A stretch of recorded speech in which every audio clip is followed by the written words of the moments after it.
আসসালামু আলাইকুম রহমতুল্লাহ। আমরা আজকে একটা ভিডিও দেখব এবং তা থেকে শিক্ষা গ্রহণ করব। তার পূর্বে অর্থাৎ ভিডিওটি দেখার পূর্বে কয়েকটি কথা। দারিদ্রতা এমন এক ঝড়,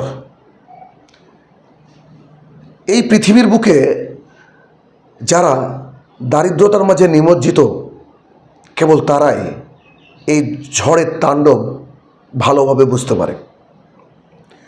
গরিবী কিছু না পাওয়ার যে যন্ত্রণা, তা যারা দারিদ্র সীমার নিচে বসবাস করে তারাই কেবল বুঝতে পারে। দারিদ্রতা, গরিবী এটা এমন এক মহাপ্রলয়, যারা এর জাতাকলে পিষে গিয়েছেন তারা একমাত্র জানেন দারিদ্রতা কী জিনিস। আসুন আমরা এই ভিডিওটি দেখে নিই।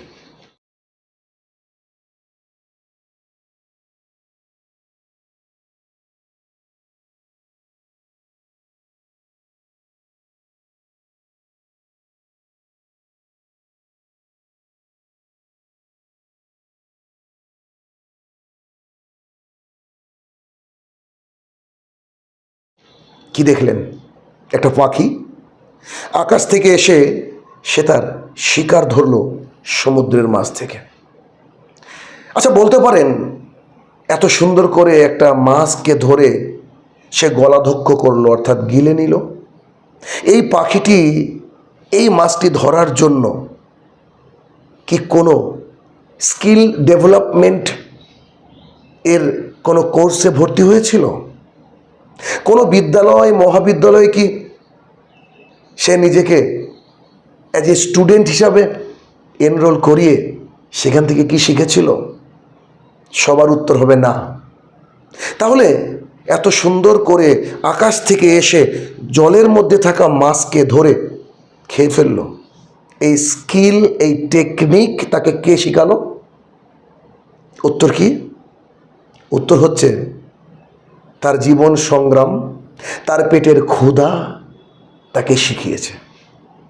একটা পাখি যে গাছের উপরে বাসা বেঁধে থাকে, সেই বোঝে ঝড় জলের রাত্রে কি করে নিজেকে সারভাইভ করতে হয়, কি করে নিজেকে মানিয়ে নিতে হয়।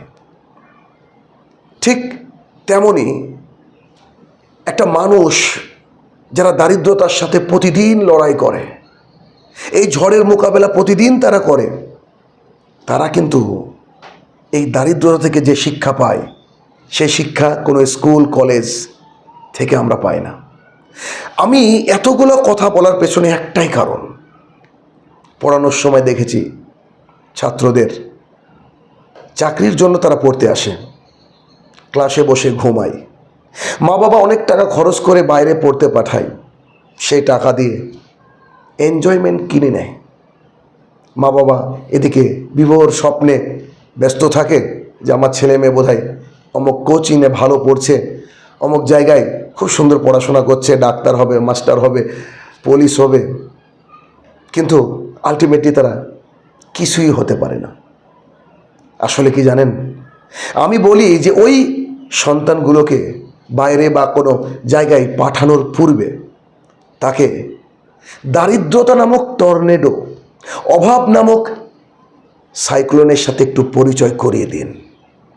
ঠিক যেমন করে বাড়ির বাবারা বুঝে, বাড়ির বড়রা বুঝে যে দারিদ্রতা কী জিনিস, যে কোনো মূল্যে আমাকে ইনকাম করতে হবে আমার পরিবারকে সুস্থ দেখার জন্য, স্বাভাবিক রাখার জন্য, তাদের মুখে দুবেলা দুমুঠো খাবার তুলে দেওয়ার জন্য। আমি তাদের উদ্দেশ্যে বলতে চাইছি, আপনার সন্তানদেরকে যখন বাইরে পাঠাবেন তাদেরকে একটু দারিদ্রতা নামক টর্নেডোর সাথে পরিচয় করে দেওয়া যায় না? অনটন নামক রেমালের সাথে একটু পরিচয় করে দেওয়া যায় না? যদি এই অনটন নামক রেমাল, দারিদ্রতা নামক টর্নেডো, এই ঝড়ের সাথে পরিচয় করে দেওয়া যায় না, তাহলে ক্লাসে বসে কারোর আর ঘুম আসবে না। তাহলে বিদেশে পড়তে গিয়ে কারোর আর পয়সা অপচয়ের কথা মনে আসবে না। তার মাথার মধ্যে থাকবে আমার বাবা, আমার মা দিন রাত পরিশ্রম করে, কত কষ্ট করে আমাদেরকে একটু নুন ভাতের ব্যবস্থা করেছে প্রতিদিন। তারা আমাকে নিয়ে স্বপ্ন দেখে, তাদের একজোড়া ভালো জুতো নেই পরার, সেই টাকাটা আমার কাছে পাঠিয়ে দেয়।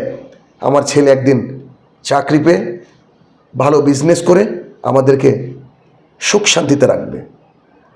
সেই ছেলেকে প্রাতিষ্ঠানিক শিক্ষার পূর্বে যদি আমরা এই পাখির মতো সারভাইভ করা শেখাতে পারি, বাড়ি থেকে বোঝাতে পারি, দারিদ্রতার মাঝে তাকে একটু একটু ফেলে দিতে পারি কিছুক্ষণের জন্য, তাহলে বোধহয় কেউ আর কোচিংয়ে গিয়ে ঘুমাবে না, কেউ আর বাইরে পড়তে গিয়ে বাবা আমার টাকা নষ্ট করবে না, ফাঁকি দিয়ে বসে থাকবে না। একেবারে মানে হার্ট অ্যান্ড সোল তারা ট্রাই করবে হাউ টু অ্যাচিভ দ্য গোল। এই গোলটাকে কী করে পাওয়া যায়, কি করে সাকসেসফুল জায়গায় পৌঁছানো যায়। অতএব প্রকৃতির মাঝে রয়েছে নানান শিক্ষা, এখান থেকে আমাদের শিক্ষা নেওয়া উচিত। কলিজার টুকরা ছোট ভাই এবং বোনেরা, যারা চাকরির জন্য খাটছো, চাকরির জন্য মরে আছো, তুমি জানো না, তোমরা জানো না তোমাদের পরিবার কতটা আশা করে তোমাদেরকে বিভিন্ন জায়গায় পাঠিয়েছে। সো তাদেরকে ফাঁকি দিও না। তারা দারিদ্রতা নামক টর্নেডোর সাথে প্রতিদিন লড়ে। একটু একটা ভালো ঘর করে দাও না তাদেরকে, যাতে বসবাস করতে পারে, যাতে করে দারিদ্রতা আর না ঢুকে, যাতে করে অনটন নামক ওই যে রেমাল, সেটা যেন তোমার ঘরের ভিতকে যেন নড়িয়ে না দেয়। আসলে এখান থেকে আমরা শিক্ষা নিই। আল্লাহ তাআলা তোমাদেরকে বোঝার এবং আমাদেরকে বোঝার তৌফিক আদা করুক। আমিন। আসসালামু আলাইকুম ওয়া রাহমাতুল্লাহি ওয়া বারাকাতুহু।